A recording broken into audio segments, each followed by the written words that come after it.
make the trek out to Burning Man for a week and a day. After a lot of work, oh, there's a lot of play. Party, party, party, drama, drama, drama, bitch, bitch, bitch. Year after year, they come back to scratch that itch. They all say their lives have been changed.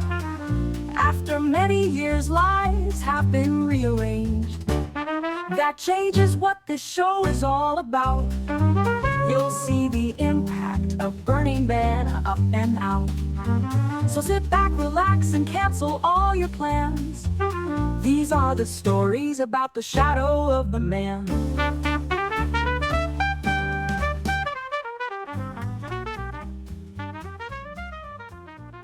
Hello, and welcome to the Shadow of the Man Show. I'm your host, Andy. Hell yeah, that Andy. Today, our guest is the one and only Adriana Roberts. Welcome. Thanks for having me. We were talking a little bit before the show, but like you've been a guest I've been wanting to have on for a very long time. Not only one of the most beautiful and talented women on the playa, but you're the publisher, creator of Piss Clear. What was your title? No, publisher and editor of Piss Clear, which was Burning Man newspaper, the alternative newspaper. We started publishing in 1995. We had a 13-year run and then took a 2-year break. Not a break from the playa, just a break from playa publishing. And then realized we still had a lot more to say.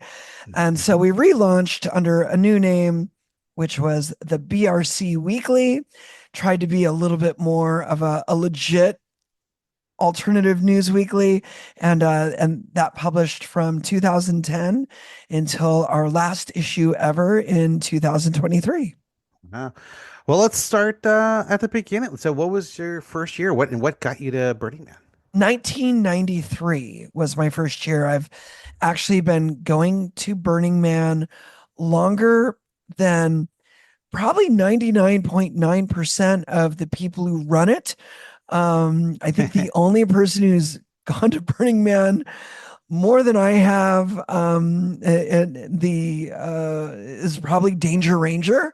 I've now been to the playa more times than Larry Harvey. At least for a Burning Man event. Wow, yeah. Which is crazy to think of. Crazy to think of that. Yeah. But yeah, 1993 was my first year. I had heard about it I had actually read about it in a local San Francisco magazine called The Nose. They had published an article about Burning Man. I believe in 1992 is when I read about it. Huh. So I had some familiarity with it. And then the following year, the girlfriend of one of my bandmates had gone the year before in 1992 and was like, oh yeah, and I was like, oh yeah, that thing I read about in the Nose magazine, it sounds cool. Yeah. So was it like just a couple hundred people or something? Yeah, it was like 800 people. Wow. In 1993 anyway. So we had a little camp like way out on the outskirts. It was just a long weekend. It was just desert camping with some random art scattered around. It wasn't anywhere near the level of organization that it turned into. So who did you go with, and like what did you guys bring? Was it just like you and a friend, or did you like it was myself, and there was like a crew of, I think it was about like 8 or 10 of us. It was my bandmate, his roommate, his girlfriend, her little crew of people who had gone previous years. Lisa Hoffman was actually the kind of like the linchpin that brought us in. She had gone in 1992. She's slightly Burning Man famous for being one of the graphic designers and art directors. I forget which years, but she did the whole Black Rock City map and oh wow, the stuff. Yeah, all the story. stuff that they give out at the gate, right? Yeah. Well, some of the stuff. I mean, they have a whole team of people, but Yeah. but she did the Black Rock City map. Many years later, actually, she took a big long break from Burning Man and came back to it. But yeah, shout out to Yeah. Lisa Huffman. Yeah, I mean, I think there's a definitely kind of like a life cycle of burners, you know. I mean, something that was God, who was I talking to? I think I was talking to Megs. I was interviewing her yesterday. Um, but yeah, there's some people who go just for like 1 year bucket list kind of thing, right? You know, there's some people like there's like, oh, they'll go for like 3 years, but not really get involved. And like after 3 years, you're kind of like, you get jaded. You like been there, done that. It's like it's kind of old news. And then there's the people, you know, it's like, you know, who do get involved as their theme camp or they volunteer or they become staff I or they mean, just start a that's the. newspaper. I mean, you get out of Burning Man what you put in, Yeah. and and eventually on perhaps a long enough timeline, you might be putting in more than you get out. But from the very get go, even in 1993, I was involved with stuff. I went to a pre Burning Man meeting in the Lower Haight, the neighborhood where Larry Harvey lived. Met at a cafe with a bunch of people organizing the radio station. Because even back then, Black Rock Radio exists. That's what it was called then. It wasn't Ah. BMIR. It was just called Black Rock Radio, and everyone was signing up for radio shifts and shows. And I, at the time, keep in mind it was 1993. I was a spoken word artist, and my bandmate did like ambient noise and uh, music instrumental type stuff. So we signed on to do a shift of me just basically doing spoken word ranting on the radio while he, did ambient music and noise and sound effects. And this was And just the one and only radio station, right? I mean, yeah, oh like yeah, it's not yeah, like now there's like dozens. exactly. So, but at that meeting, realized, oh, we need like everyone's signing up for shifts. We need a program guide. It would be cool to have a program guide of all the shows throughout the weekend so people know what's going on. So I actually printed up a Black Rock Radio program guide and distributed them around Black Rock City, posted it on the bulletin board. Back then there was a big bulletin board, posted it, there was like a couple, not really theme camps, but just like nexus points. And so that was my first like foray into participating from the get-go before I even got there. Did a radio show and published a program guide, and because I was a graphic designer by trade. So the following year, your first Burning Man is just, it definitely has the power to hit you hard, and it definitely did me even back then with only 800 people. And all year I was having like crazy dreams about Burning Man. So I did a zine. This is, again, now we're up to 1994. We're squarely in like the age of the independent photocopied stapled zine. And so I made a zine of I wrote I wrote down all my dreams throughout the year. So I, did basically a zine of prose about the dreams that I had had about Burning Man called Dreaming Burning Man. And I published 200 of these and distributed them around Black Rock City. At that point, we're up to like 1,600 people.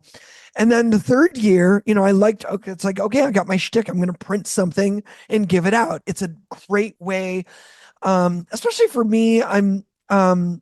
You might be fooled by my persona, but I do have a bit of social awkwardness and What? social anxiety. So I need like an icebreaker. And my icebreaker was being able to run around and be like, hey, would you like the radio station program guide or a zine? Or as it turned out to be in 1995, here's a copy of a zine that I called Piss Clear, filled with survival tips that they don't publish in the survival guide stuff about, mostly sex and drugs. But it was like named after the number one survival tip for the Black Rock Desert, which is drink enough water so that you piss clear. And it always had like this sort of like sassy, snarky, very, fun, flippant kind of attitude about it. And that went really well. And so the following year, I did 3 issues, and it kind of became a bit more of a newspaper. And we kind of set it up like we were competing, if like, because at that point, Black Rock City had its own newspaper. They had the Black Rock Gazette, which was Gazette. Yeah, yeah. published by the org. So, this is back in the day where print media was not completely dead. And, I did not want Black Rock City to be a 1 newspaper town. We needed to be a 2 newspaper town. And so we were positioned ourselves as, we're the alternative newspaper. The Black Rock Gazette, they're just a mouthpiece for, the Burning Man organization. We we don't mince words. We tell it like it is, you know. Yeah. So And it started off as like a bit of a piss take, if you will, a bit of a joke. But over the years, as the Black Rock Gazette actually legitimately became like propaganda, just a way to disseminate information out to the community and just sort of like parrot stuff that was already in the survival guide, and mhm. it was basically just a mouthpiece, literally a mouthpiece for the Burning Man organization. Increasingly, we found ourselves publishing articles that sort of like fought City Hall, or Yeah. in our case, having a another a voice of reason, an outside voice of reason that was not directly tied to the Burning Man organization. And we truly became, an independent newspaper. What Yeah. started off as kind of like this posturing, this sort of like, this sort of like joke. I mean, we were never doing fake news. We were never like the Onion, Hmm. or in Burning Man's case, there was a publication called The Shroom that was a take on the Onion Oh, that did, we yeah. never did fake news. So that was never, ever, ever our thing. But we were very opinionated. We definitely had a strong editorial point of view. And as the years evolved, we discovered that our newspaper, really became a truly alternative newspaper, publishing articles that you would not, about subject matter that, the org would not touch. I mean, sure, of course, sex and drugs are, the two easy go-tos, but then we're also, writing articles, our second year, especially as Piss Clear transitioned into being the BRC Weekly, we really became, it's like, okay, there's the SF Weekly, the LA Weekly, the Seattle Weekly. It's, like The the typical alternative. Like, alternative yeah, weekly. yeah. We really wanted to be that. And like the second year we did the BRC Weekly, we ran an article that like everyone, actually, I don't think everyone knew about it, but the turnkey camps, the plug and play camps, it was kind of like, everyone knows about it now. But back then, it was just sort of like a dirty little secret. Nobody talked about it. Certainly, the Burning Man organization never talked about it. And we literally ran a cover story, blowing it all out the door, being like, yeah, this is 100% a thing that happens. We Wow. were embedded with a turnkey camp Wow. that like catered to, like, rich, basically like rich Hollywood people and rich tech So you people. guys do like And investigative reporting, like, yeah, I mean, but it was interesting though. If you read this article, you think it's going to be like this huh? total hit piece. So It when did actually, the it weekly, the actually BRC was weekly? not. I'm Yeah. So sorry. when did the BRC weekly first This would have been we started in 2010. The oh, article I'm referencing right now would have been 2011. oh, okay. So yeah. Wow. Um, So just in terms of like the mechanics of this, like I mean early on, I know you said like with the radio station, you probably like printed that up and then just brought that to the playa, but yeah. I mean Would you guys actually print stuff on the playa or Piss Clear did that. yeah? BRC Weekly did not. No. Piss Clear was stupid. God, we were stupid. I mean, we did all sorts of stuff. I mean, we Bring ultimately printers?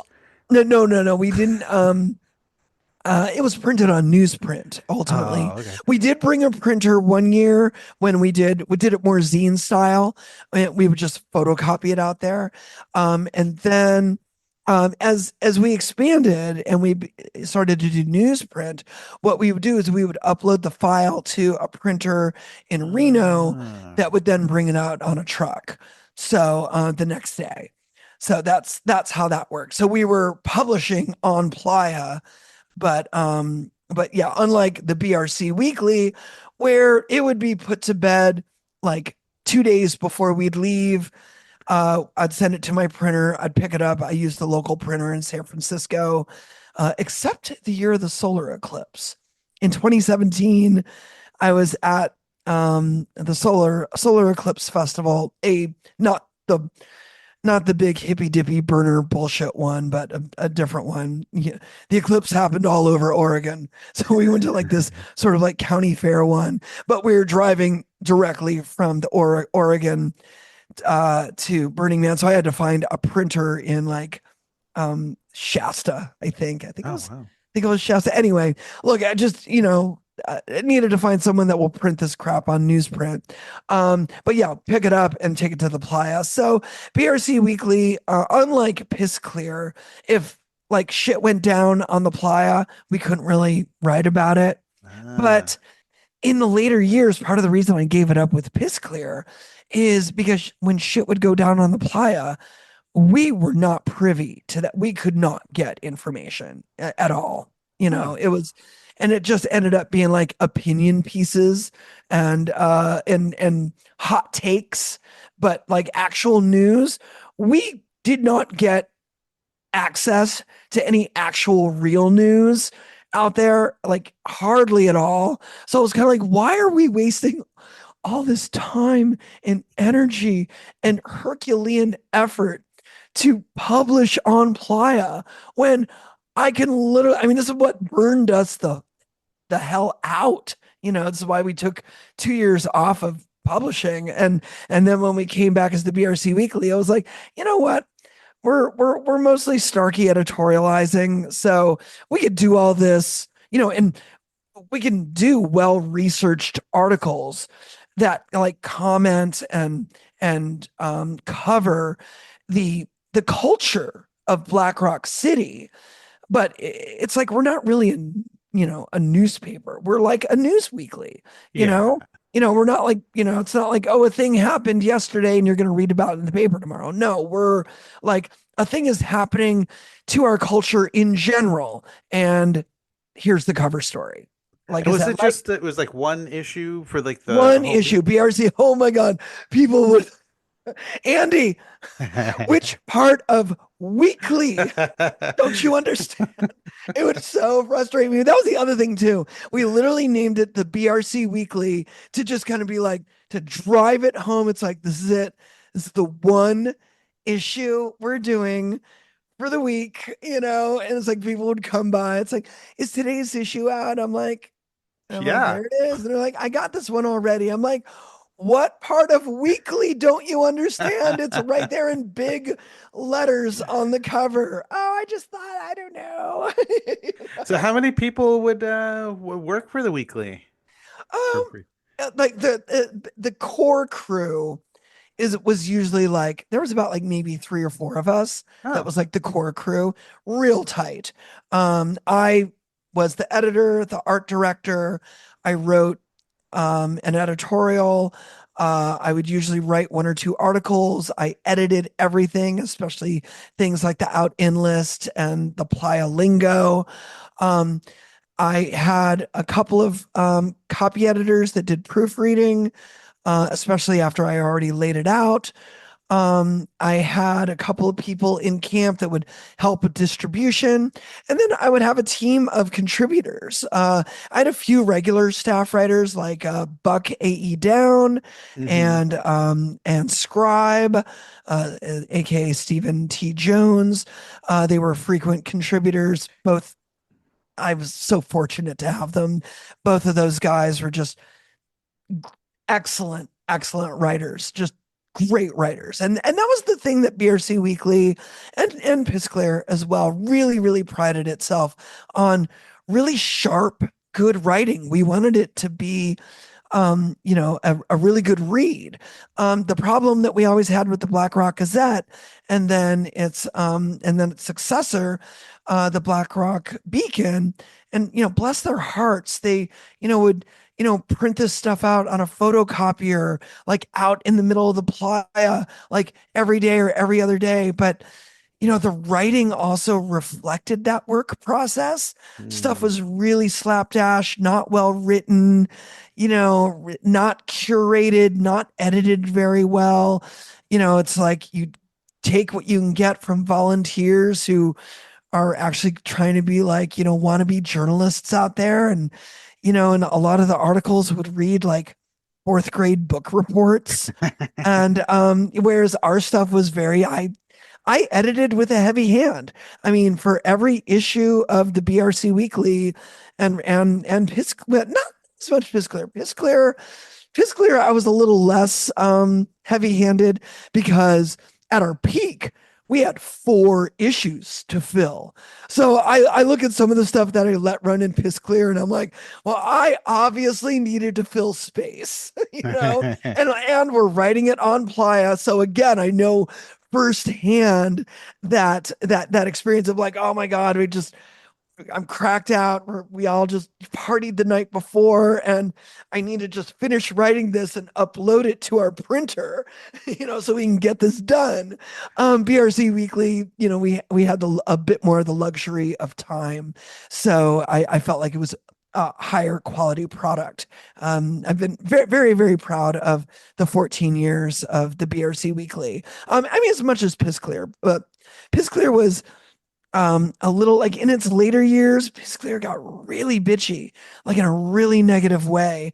I read some of those like later issues around 2005, 6, 2007, and it's just bitch fest. And the articles I would get, like the people who would come by our camp and be like, I got an article for you. And we're like, desperate for material and be like, okay, go. And it'd be like just everybody had an axe to grind. Wow. And it got really negative. And I think that's also one of the reasons why I killed it off, because it was just like a lot of negativity. And like people would be like, oh, why do you hate Burning? If you hate Burning Man so much, why are you Yeah, even out here? And I'm like, you're kind of missing the point. We bitch because we love it, exactly. but when I relaunched as the BRC Weekly, it was kind of meant as a kinder, gentler article. We wanted to be just a little bit more even-handed. We did eventually just kind of slide right back into our snark, but with less of an axe to grind. Like when we brought things to light, when we talked about the elitism of certain art cars, like, the whole "are you hot enough to get on my art car" kind of thing. Yeah. I mean, we did it like fairly, it was researched. We got good quotes. It wasn't just, one writer just like, ranting, we talked about, there was a big article written from the inside of the Burning Man hospital, the Burning Man clinic, Ramparts, Hmm. a former employee that watched the changeover of management and the medical service that took over. And as a licensed nurse who worked there, definitely wrote a great article, and again, like I said, this is the sort of stuff that we wouldn't, like a little bit more researched, that we would not have been able to do in the piss clear days when we were Yeah. just like, writing a lot of stuff on Playa. Not everything, like the typical piss clear layout was about maybe 50% done, and then we'd fill in the blanks when we got on Playa. So, So like back in the default world, I mean, did this kind of translate? I mean, did you have like a or 100%, Andy. Do you know what my job was no? for 13 years? In the 13 years I was doing Piss Clear, actually. I was the art director for a local LGBT newspaper in San Francisco.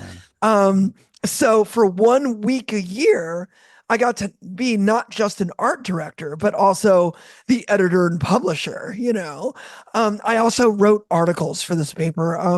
My background at that time, especially in the 90s, is I was a music journalist. Um, I was a music journalist for the newspaper I worked for, but also other national publications here and there. So, you know, hmm. I was always a writer. And then but as a graphic designer, I there was a year where the of when we decided to change over from photocopied just stapled like a zine to like it was 1990 five, six, 1997. 1997, we decided to change over to newsprint. And the way I did that was the printer of my newspaper, the newspaper I worked for in San Francisco, they had like screwed something up royally. I don't know, like printed one of the pages upside down, or I don't know, they just did something. And I made them do a make good. And the make good was the first newsprint issue of Piss Clear. I Ah, was like, "You want to make it up to me? Can you print this one sheet, a broadsheet? It was just a big broadsheet, I think 22 by I think 16 by 22 folded twice. So folds down to 8.5 by 11, same size as BRC Weekly. They did that as a make good. And every year I would find an excuse to be like, yeah, remember that issue you guys fucked up? Want to make it up to me? And then eventually it got to the point where they would be calling me in August and they'd be like, it's so that we're time of doing year again. we're doing your Burning Man newspaper, right? We're all big fans. So how We've never many? been to Burning Man, but we love printing your newspaper. We Wow. feel like we're a part of Burning Man without having to go. Yeah. I So was like, oh my God, that's so great. how So many copies would you get printed and like oh and well, how the was very this funded? 1997 we overshot. We did 10,000, Wow. and there were only 15,000 people on Playa. Actually, it might have been even less than that. So we had so many leftover newspapers. It was way too many. Um, but also 1997 was kind of a rough year. You know, Yeah. no one was sure whether Burning Man was going to happen or not. It didn't actually happen in the Black Rock Desert. It was the It happened Wallapai. Like well yeah. playa on Yeah. private land. So kind of like a, you know, definitely an outlier year. Um, but then subsequent years, we ended up doing like 2 issues in 1998. And like I said, eventually we kept adding. We went up to like 4 issues. I think for 2 years in a row, we did 2 or 3 years, we did 4 issues.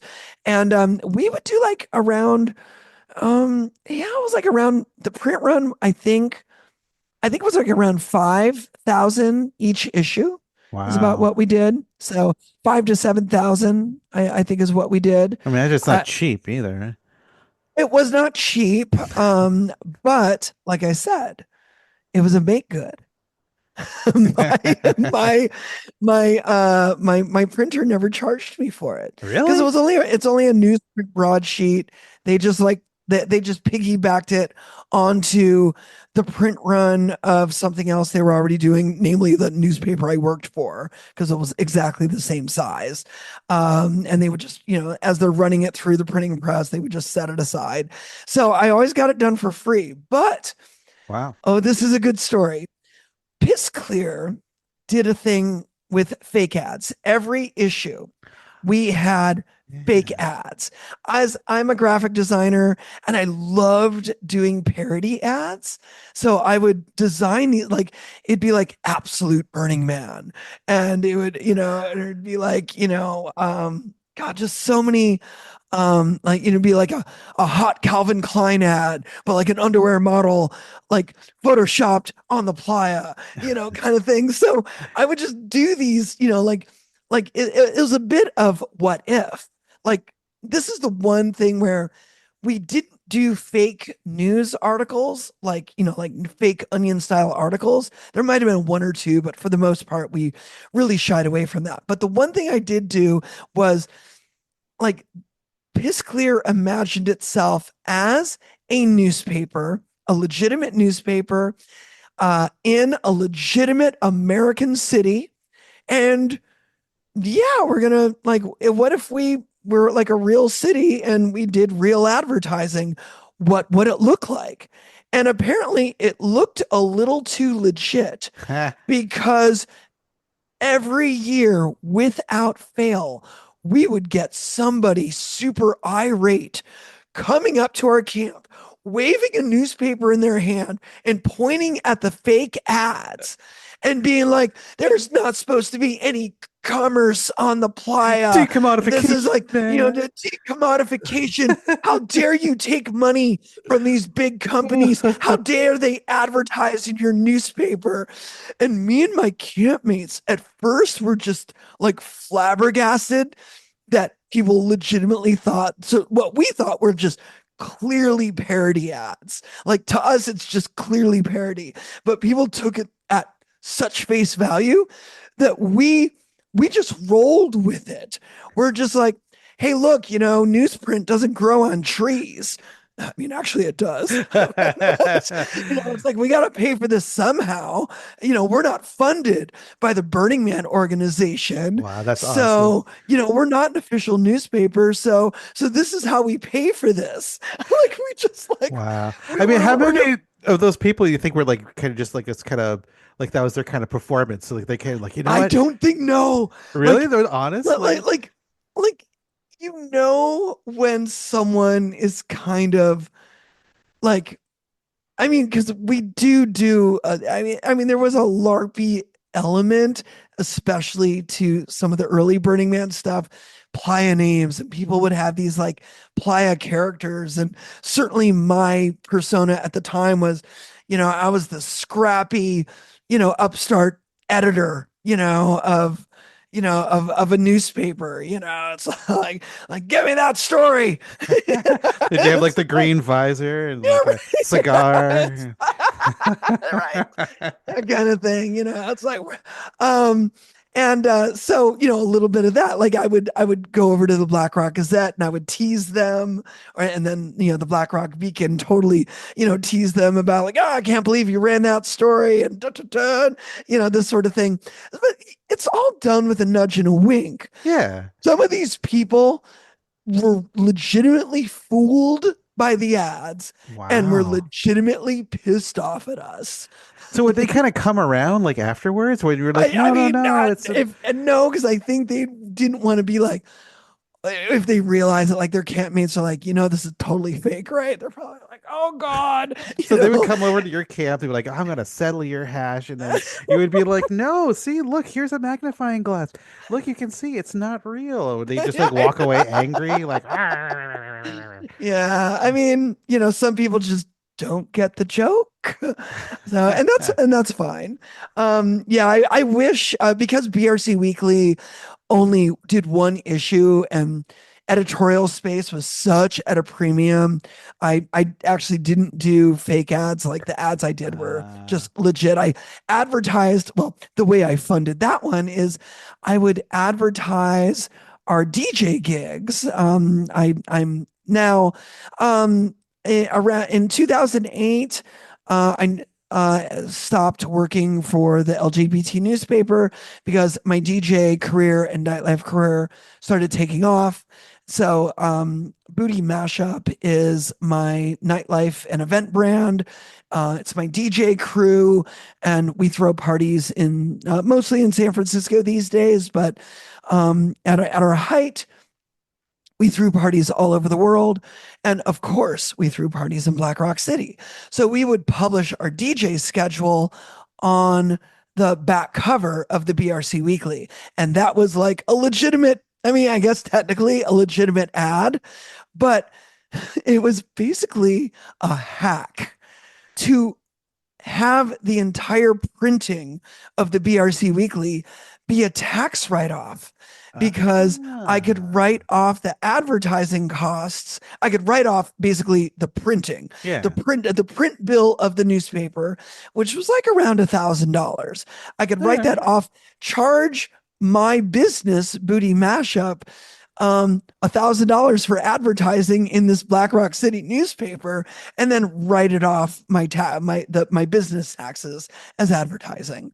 So that was the hack for the BRC Weekly until the dying days when my business couldn't really afford to do that anymore because pandemic killed the nightlife industry. So we had to really tighten our as not every event producer during the pandemic had the luxury of leaning on rich tech bros to bail them out of a pandemic. Some of us had to tighten our purse strings. I don't want to name names or anything of other event producers that maybe would have not tightened their purse strings and instead simply hired more people and doubled down on their donors, but you might know who I'm talking about. Meanwhile, this event producer had to really tighten their budget. So Wow. I ended up doing some Kickstarters, or not a Kickstarter, go. We for our last 2 years of BRC Weekly, we did GoFundMe's, and that was great. I actually, it was kind of fun. It got me out of camp because one of the perks that you could donate more money to is that I would do a singing telegram and Oh, I would deliver newspapers to your camp as a singing telegram. that's awesome. Wow. So what was the last year for BRC Weekly? Was that And the BRC Weekly our last year was 2023. 2023, the mud Yeah. year, right? Yeah, the mud year, mud apocalypse. But yeah, I mean, if you look at our issue, it's like, yeah, we obviously clearly published, it was last issue ever, but oh my God, like I kind of gave like all the bullet points of reasons why this was the last year ever for the newspaper. It was going to be my last year, probably, at least for a while. But the one reason I did not cite, because I didn't want to look like, boo hoo, you can't handle the playa. But one of the reasons was kind of like the weather and the harsh environment. I didn't really write about that as a reason, but oh my goodness, after the blistering heat of 2022, where I literally got heat exhaustion, and then mud apocalypse of 2023, I mean, that definitely could have been, the seventh reason. It's, Yeah. Burning Man it is not for the weak. I mean, if you notice, like, since you first went in 93, I mean, 93 to 2023, God, 30 years, right? I mean, 30 years. I went to Burning Man for yeah. 30 years. But I mean, I, just in terms of the weather and stuff, I mean, it's like, I mean, have you noticed, like, I mean, I guess a big change? um, I mean, maybe towards the last couple of years. I mean, it's always, I mean, we're in Nevada. Yeah. It's a roll of the dice, I mean, right? do you think the weather changed or the No, you came yeah, it's real easy to just be like, oh, see, climate change. But I mean, it doesn't change the fact that Burning Man has always been in the one of the most inhospitable deserts in America, if not the world. hmm And we're, like I said, it's in Nevada. Gambling is illegal. We're always gambling every last week of August, every Labor Yeah. Day weekend, we're gambling with the weather. I mean, not my first mud apocalypse. There was a big rainstorm Yeah. and it got muddy in 1995. But it was worse in 2023 simply with numbers and the amount it rained. In 1995, it rained. It was muddy for like a day and then it dried up. In 2023, it rained, it dried up, and then it rained again. And it's also a difference of, you know, is it is it like, I don't know, 10,000 hippies stranded? Or is it 80,000, tech people and famous DJs and influencers and all of that happening. Hmm. So I have to say I was quite surprised at what national news it was, but Yeah. everyone loves a comeuppance, I think. Like a So it was Schadenfreude kind of like, kind of oh, thing. you stupid burners stuck out in the mud. Yeah. Meanwhile, I got to tell you on a personal note, um, like I thought 2023 was going to be my victory lap. The last issue of our newspaper, we had a great run. I felt like it was a really strong issue. And I was just like, yeah, I'm gonna enjoy it. It's my last year. Probably, I mean, I kept it kind of vague. I didn't really, even at the Yeah. time, I wasn't sure if it was really going to be Never my say last never. Yeah. year or just the last year of the newspaper. And then I would like go to Burning Man without a project and just try to like enjoy Burning Man for once without like biting off more than I can chew. And, it's like publish a newspaper and, What's oh the yeah, fun of that? also do a DJ gig every single day for 7 days, which is what I would do. I would just like it was a workcation.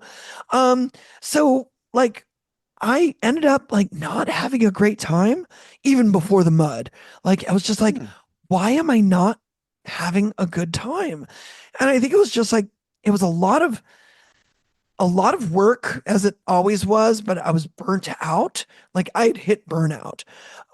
Inevitably, as much as I tried to hack my burn, making things easy, it's like, oh, I'm not going to publish a newspaper there. I'm going to print it before I get here. And then anyone who camps with me, it's their job to go deliver newspapers. So I don't need to do shit. I just need to like put the papers in the red newspaper box and go do some DJ gigs and I'm good. But even that, it's just like, got to check on center camp and make sure the papers are there and, still do gigs every day. And yeah, I hit a burnout and I just wasn't feeling it. And it is also contributing to that depression of it is a weird kind of loneliness to be not having a great time when you are surrounded by Ah, 70, 80,000 people yeah.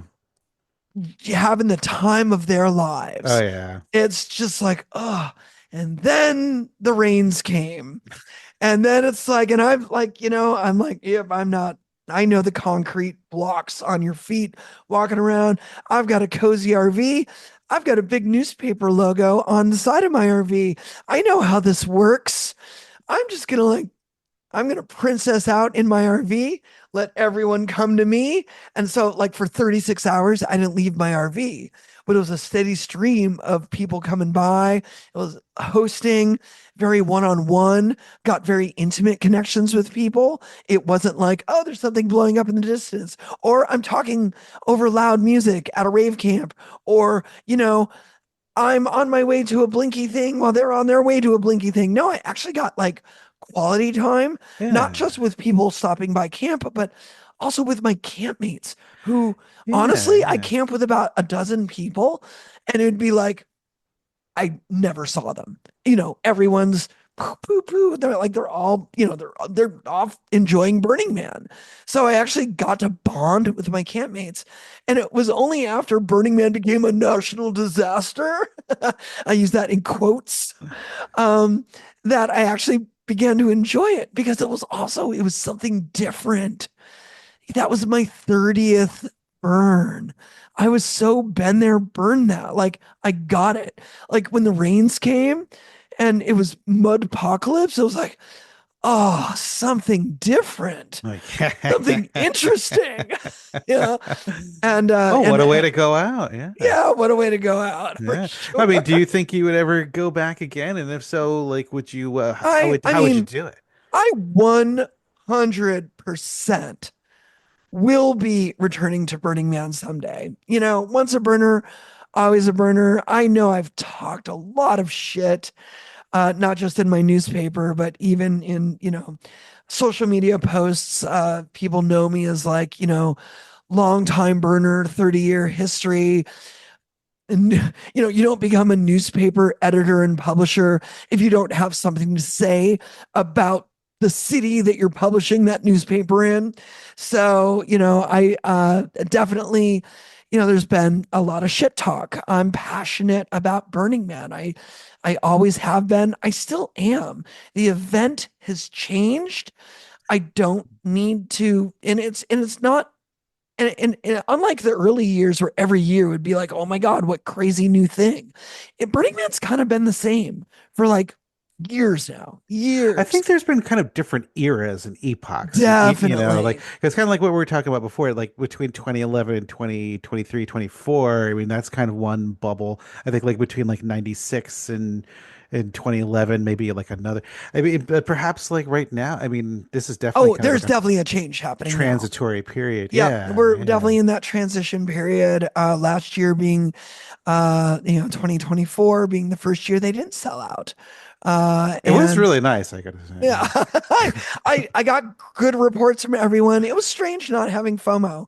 It's like, you and I talked a little earlier Yeah. about um, just watching it on the webcast and like just being an experienced burner.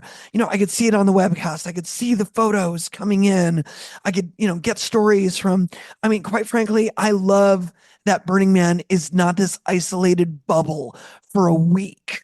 I'm glad that there is more connectivity out there and that people are sharing their on playa stories with the world. I know everyone's like, get off your phone, blah, blah, blah. And I'm like, I'm sorry. I actually appreciate those. It's the 2020s. All right. Yeah. It's not the 1990s anymore. Okay. Yeah.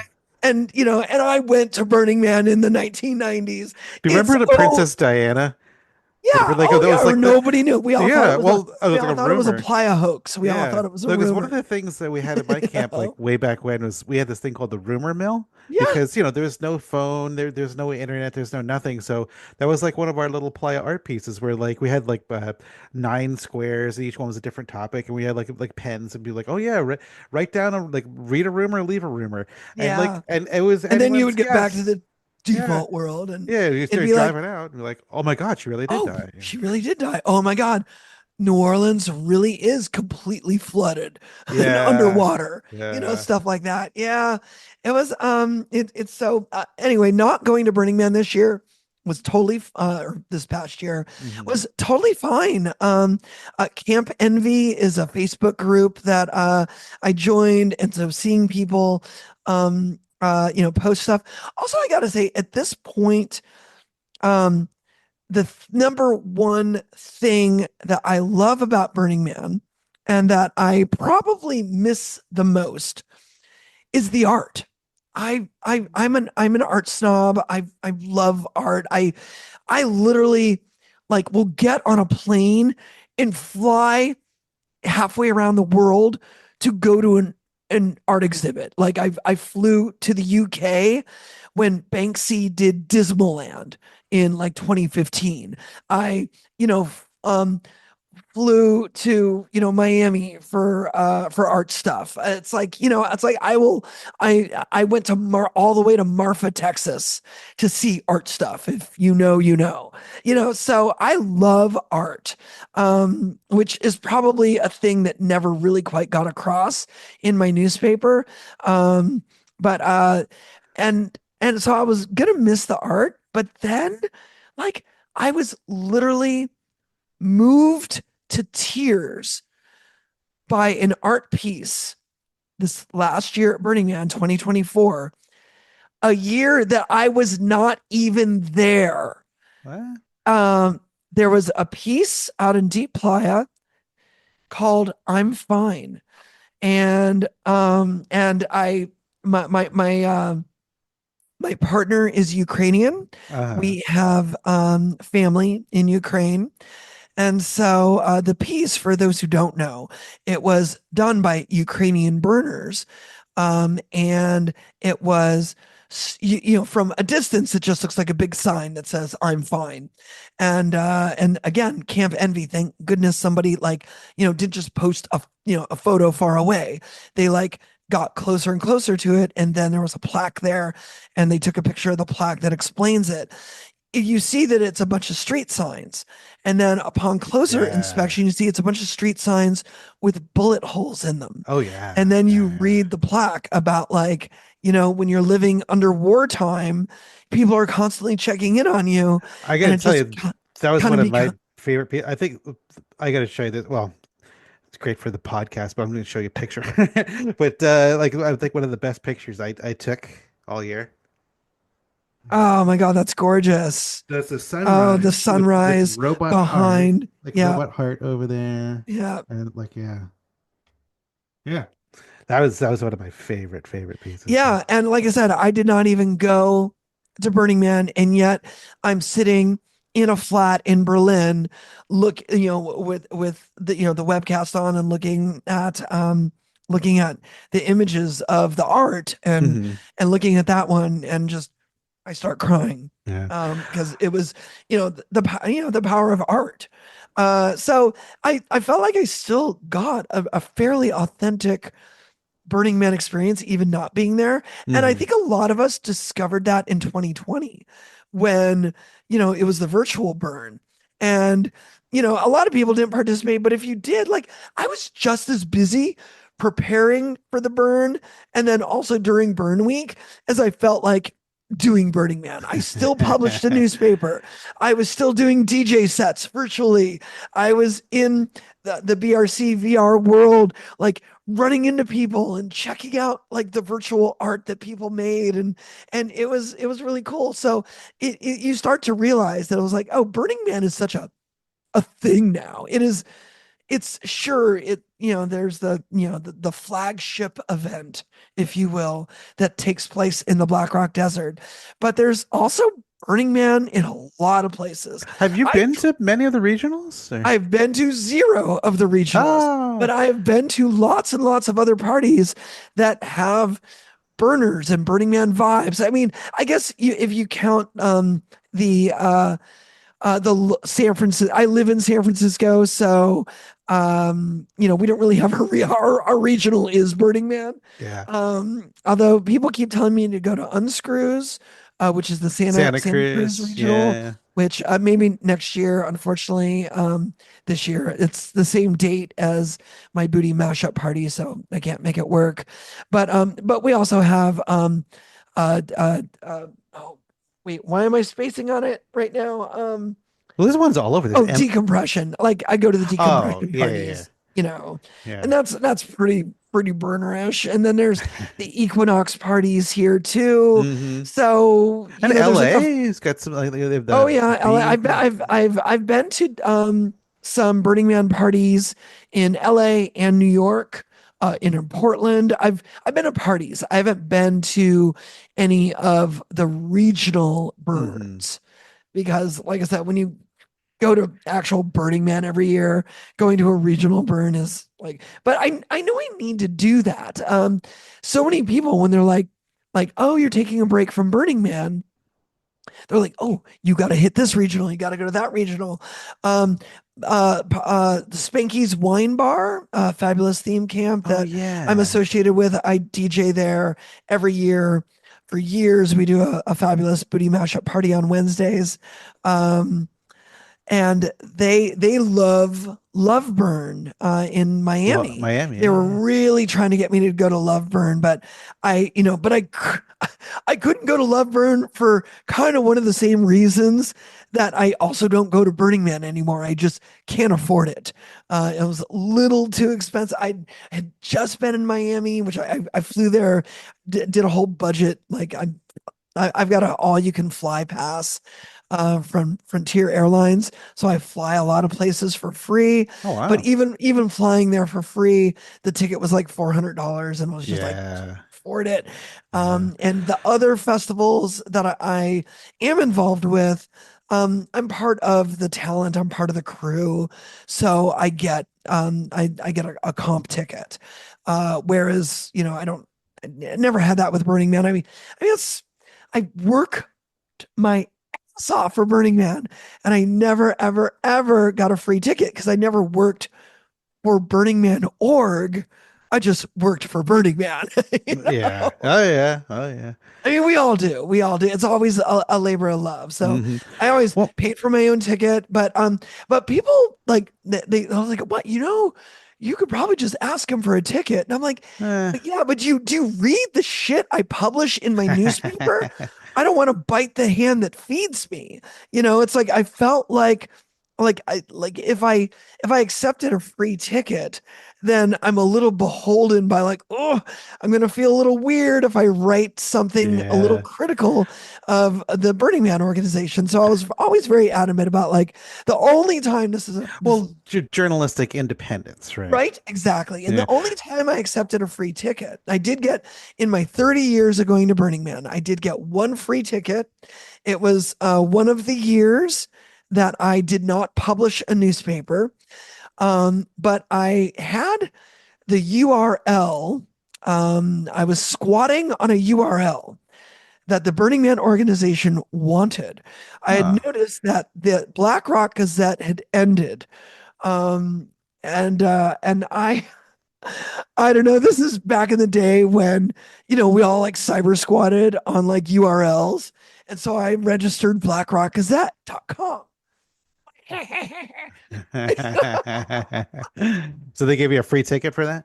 Well, this is the way it worked. Their lawyer contacted me, and they're like, "Yeah, you can't really have that." I ignored it. I ignored it. I ignored it, and then finally they got like a little more legal, and they're like, "Look, we can show first use, blah blah blah," and I'm like, look, I run an event that literally the theme of the party is like bootlegged mashed up music that we modify and don't have copyright clearances for. So I'm very very familiar with how copyright law works. I understand first use. I know. Let's just say I noticed nobody had it, so I was just holding it for you as someone concerned Black Rock City Oh, citizen how kind in of the you. community. So I will gladly, sign it off, transfer it over to you guys, even though you're not using it. They Yeah. still have not published, the Trademarks. idea that they're gonna, Yeah. relaunch the Black Rock Gazette. That'll never happen. But at the Yeah. time, they thought they might.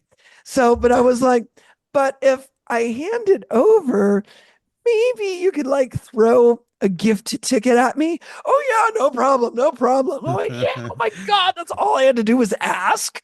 Really? That's all I had to do. So, So, okay, I think we should move to the second question. Your background. So, where does it all begin for a young Adriana? well, I mean, it began with, you mean like, Like, where were you uh, born? Where'd you grow up? you Yeah, mean actual little personal history? baby. Yeah, Who, yeah. ca- who, who cares about who I was before I was a burner? Um, I grew up mostly in Ohio, which I Oh, just found out because Marion Goodell, CEO of Burning Man Org, we had a little back and forth uh-huh. over some posts that I'd made, but and one of the things she had pointed out was it was like I grew up in Ohio and I'm of a certain age, and I'm like, girl, I grew up in Ohio, and Huh. I am actually almost of the same certain age as you. Wow. Like so, making kind of boomerish excuses about not being, I don't know, is uh it just not being on the same wavelength as me Hmm. because and using age and background as an excuse did not fly for me because I also have similar grew up also in Ohio, I'm just also of a imagining you certain like age. opening up like a high school yearbook and you're just like, what the hell? It's like I'm standing right next to you in this photo. No, no, I think we grew up I'm sure we grew up in different towns. But anyway, I went to college in Ohio, and then I did grad school in LA for film, Oh, actually, and then came up to San Francisco for spring break. That would have been 91. 2 years before my first Burning Man, in 91. And when I got back down to LA, I'm like, why am I living in LA? Like, I need to be in San Francisco, especially as like a queer, gender non-conforming Mm-hmm. person. It was like, yeah. So I moved to San Francisco in 91. Very quickly got involved in weird little underground scenes, which is obviously how discovered things like Cacophony Society events and stuff like Yeah, that. yeah. And that's how Burning Man happened. Oh yeah. Well, one of the things when I was interviewing, I was talking before about Christina Ocasio, my other previous trans woman guest, and she was telling me that Burning Man kind of helped her transition and kind of helped to give her like the space and the freedom. You know, the whole radical self-expression, radical inclusion, it's like going out to this like the Black Rock Desert and this whole temporary autonomy zone, and it just that's the default world out there, and like this is what we're creating here. And I remember she was telling me that that was part of like what helped her come out, like w- For trans people especially, mhm. and for queer people in general, that is a very, very, very common story for someone's first Burning Man. Absolutely, Really? 100%. 1993, my first burn, only 800 people. I decided, I was always very feminine. I'm assigned male at birth, but always been very androgynous, very femme. I mean, we're talking early 90s. Certainly queerness was there, but transness wasn't. I was aware of my bisexuality, of an inherent queerness, but it was like, am I just androgynous? What's the deal? And the very first Burning Man, I decided I was just going to wear a dress all weekend. And, I've been like, I would go to events in San Francisco, like, especially like gay clubs and stuff. And, I'd wear a dress. It wasn't drag for me. It was just like, what we would now just refer to probably as non-binary or gender non-conforming, that kind of vibe. Yeah. But at Burning Man, I was like, I'm wearing a dress the whole weekend, or dresses. I mean, it looks like I wore the same thing every day. Um, and it was freeing and comfortable. It was a permissive environment, and it was, I could just had the freedom to just be myself 100%. And you know, even back then, there was the idea of, take what you vibe on out here in the on the playa and bring it back to the real world. Like, it's like, oh, I really love the art. Well, go, you can like go make art if that's what you want to do. And in my case, it was like gender expression of being a very much a femme. I was like, oh, if I want to wear a dress every day in the default world, I guess I can do that. And then started to just do that. I mean, not like every day, but I mean, but my presentation to the world just became much more clearly what we would now probably term femme non-binary. Back then we just said I'm just very, you know, femboy. Actually, I was a femboy before the term really existed, but just androgynous. And yeah, and Burning Man, I mean, if I'm being 100% honest, I really don't want to like put it all on Burning Man because obviously it was a whole bunch of things, but Burning Man was definitely a piece of the puzzle of my transgender journey of just realizing, oh wait, I can have this freedom. This is also one of the reasons why I get frustrated when people say things like, oh, I love Burning Man because out there I can really be who I really am. And that's why they have their playa names because, that's their true self. And I'm like, you're doing it wrong. You're missing the point. It's like if this is who you're discovering who you really are, you need to figure out a way to do that the other 51 weeks out of the year, Yeah. which is also why there's the cliche of like, the banker who goes out to Burning Man and has their mind blown and then like quits their corporate job and becomes an artist, kind of thing. I don't know if that necessarily is as much of a cliche as it was in the 90s and early 2000s. But that was You think it's more definitely like a cosplay kind of thing now? People like, oh, nowadays. I feel like the cliche is, oh, this is where you get to go and let your freak flag fly, but you're gonna go back to the default world and still be a tech bro. Yeah, yeah. I mean, another kind of concern, because I remember like we were talking about like back in the day, like there was no cell service, there was no Wi-Fi, there's no nothing.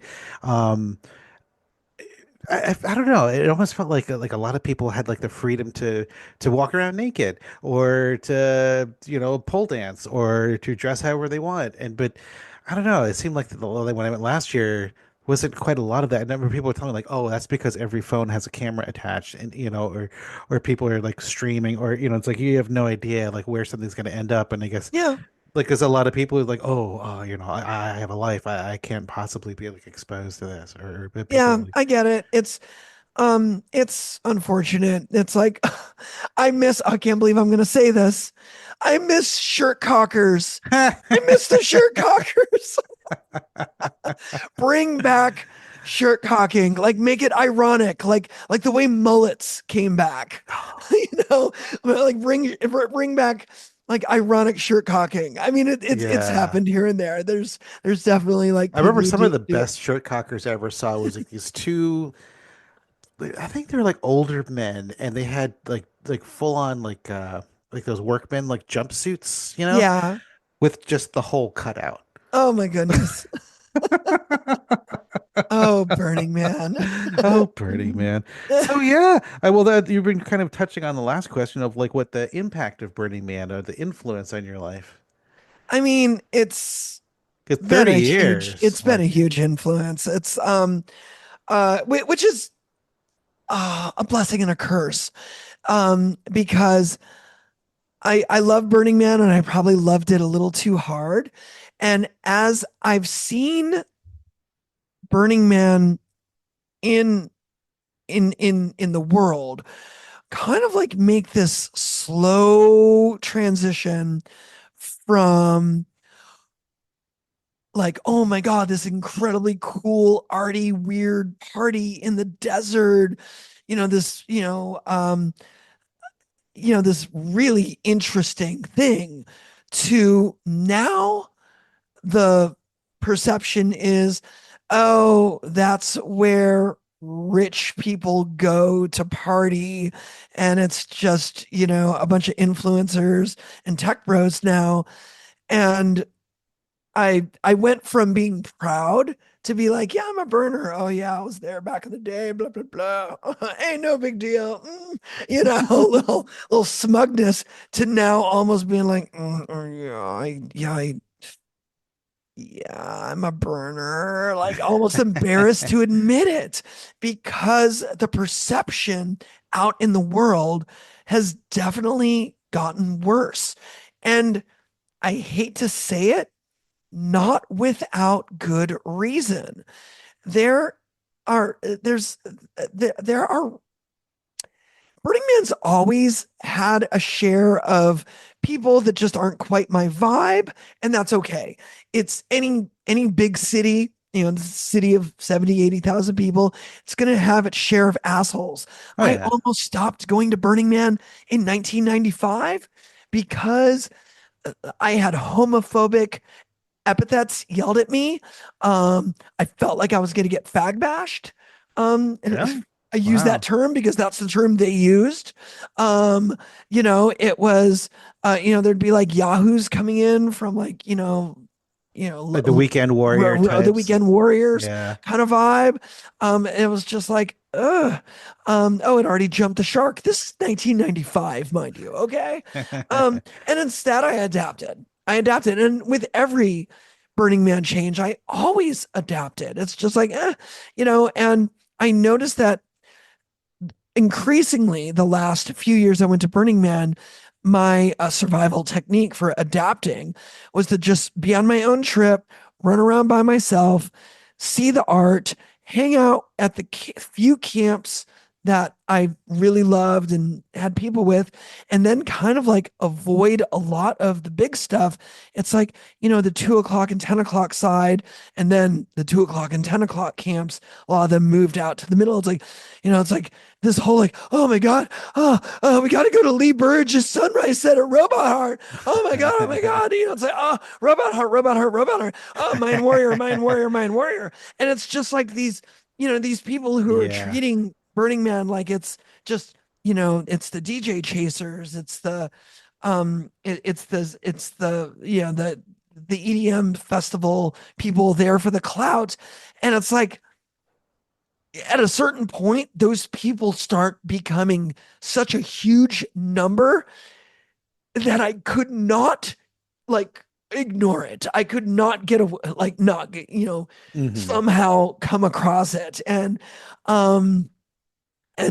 just not really my vibe. Yeah. So like I appreciate that it's there. I mean, honestly, I'm gonna say, as much as like Robot Heart is not my vibe, I will say I did appreciate them in 2021. Being at the Rogue burn, because it was like, okay, God, these people. But at least it feels like Burning Man. It really does feel like Burning Man.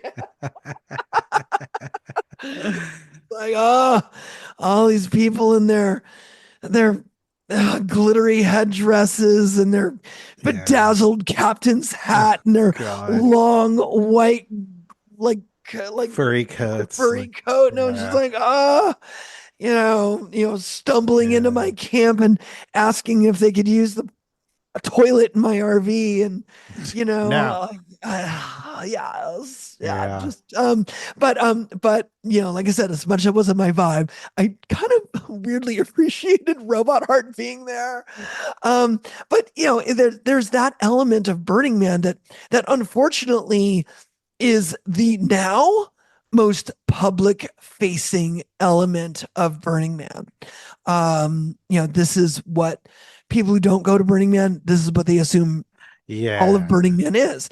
It's not, but it is a very, very, very, even when you're out there, it's just an incredibly visible part of Burning Man. Yeah. Seeing that change has just been like, it's it's been slow. I was a denier of that, but I gotta tell you, like, years. But I'd be like, no, it's not all that, but it is a lot of that. Oh yeah. But I mean, I gotta tell you, like, for me, I have a lot of similar thoughts and feelings. But I came back after like a 13-year gap, and I went through like a lot of these same things. I was just, I was like, oh, I don't like this or I don't like that. But I went back and I was like, you know what? The thing that I think that really kind of like the hook that kind of got me was more of just like, it was like community and connections. It's like, and people that I've met like along the way. It's like, so I think it still is possible, to go back and just like, steer clear of the 10 and the 2. But you know what?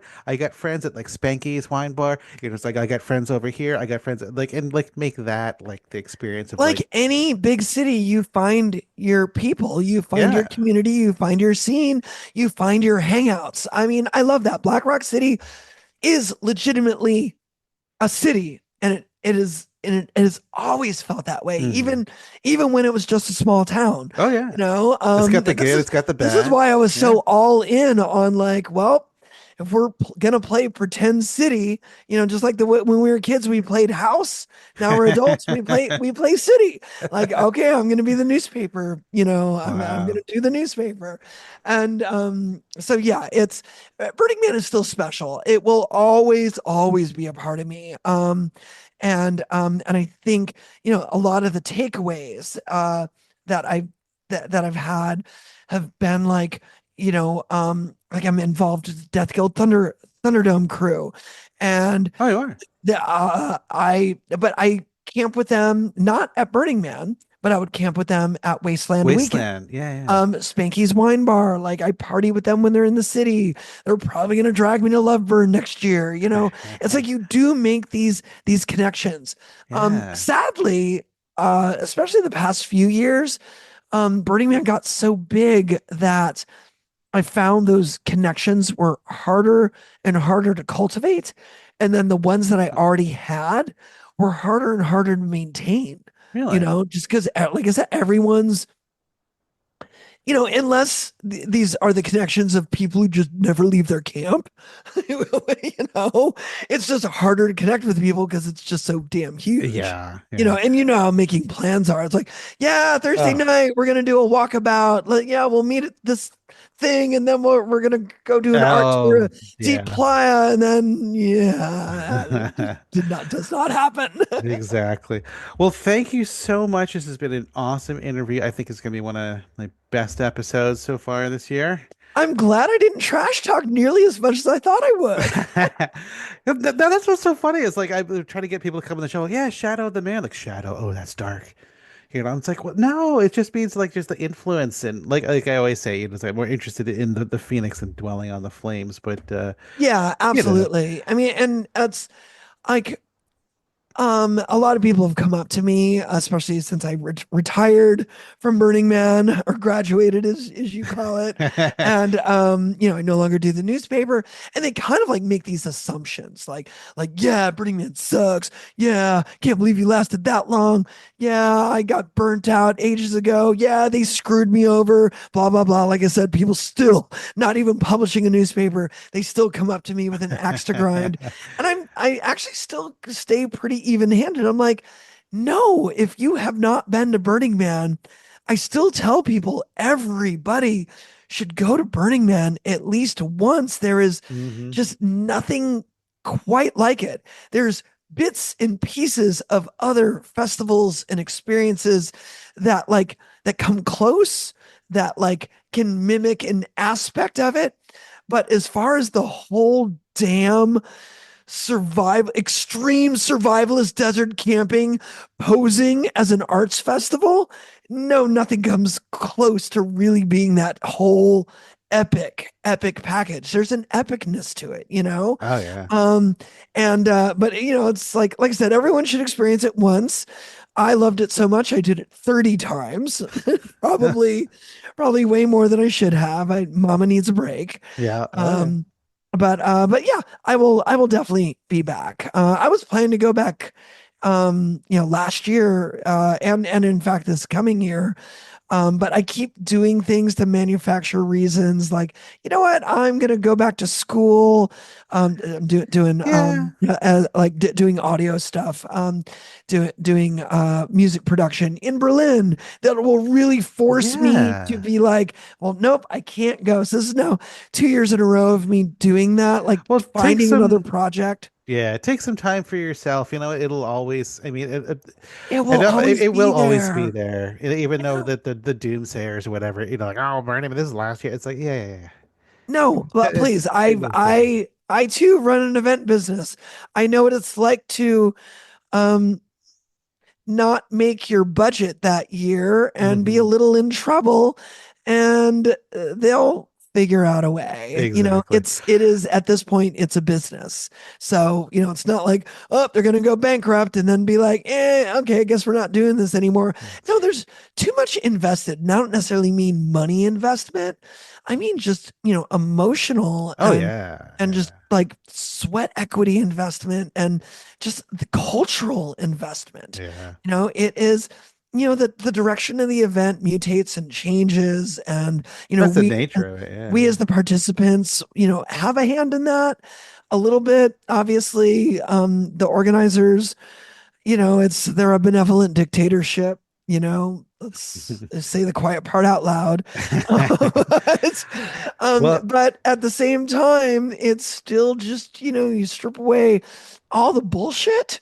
And, and part of the bullshit is the hardship of, going to a very stupid place to have a party, but we do it anyway because that's kind of part of the experience of the trauma bonding of the environment. Exactly. It might be a good year like it was last year. It might be crappy like 2022 and Yeah, 2023. that's true. But, it's part of the experience. Yeah. It's just still a really cool thing. So yeah, Yeah. I always tell people, like, oh, glad I never went. And I was like, no, you should still No, go. yeah. No, you should And I definitely think go. that you'll be back. Oh, Well, I've got a thank whole, oh my God, Andy, I've got a plan. No newspaper. I'm not going to tell anyone I'm going. well, we'll And talk. I'm not, and oh, sorry. What?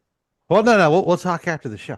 But Oh, after we're kind of like reaching our we're time over limit time. here. Okay, Like, fine. I'll yeah, tell you later. yeah. Well, thank you so much. Maybe we can even do another one this one of these days. So many I'm, stories. I'm around, but I also feel like you've got the more I don't go to Burning Man, the more you're going to have people who are going to have better stories. Exactly. Well, thank you so much. Thank you. Thank you for listening. If you enjoyed this show, please subscribe, rate, and review it on Apple Podcasts. It just helps to get this show seen. Please tell a friend and help to spread the word. If there's enough support, we can do a lot more of these shows and publish more shows per month. If you would like to contact us about being a guest, what you think about the show, or whatever, please send an email to shadowofthemanpodcast, that's all one word, at gmail.com. You can also follow Shadow of the Man on social media on Facebook, Instagram, X, and YouTube. The links for these pages are all available on the front page of shadowoftheman, all one word, .com. See you next month for a new episode of The Shadow of the Man. Thank you for listening to this latest show.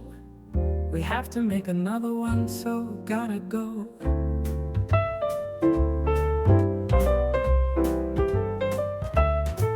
Don't worry, for next month we already have one in the can. Very soon you'll be listening to a new Shadow of the Man.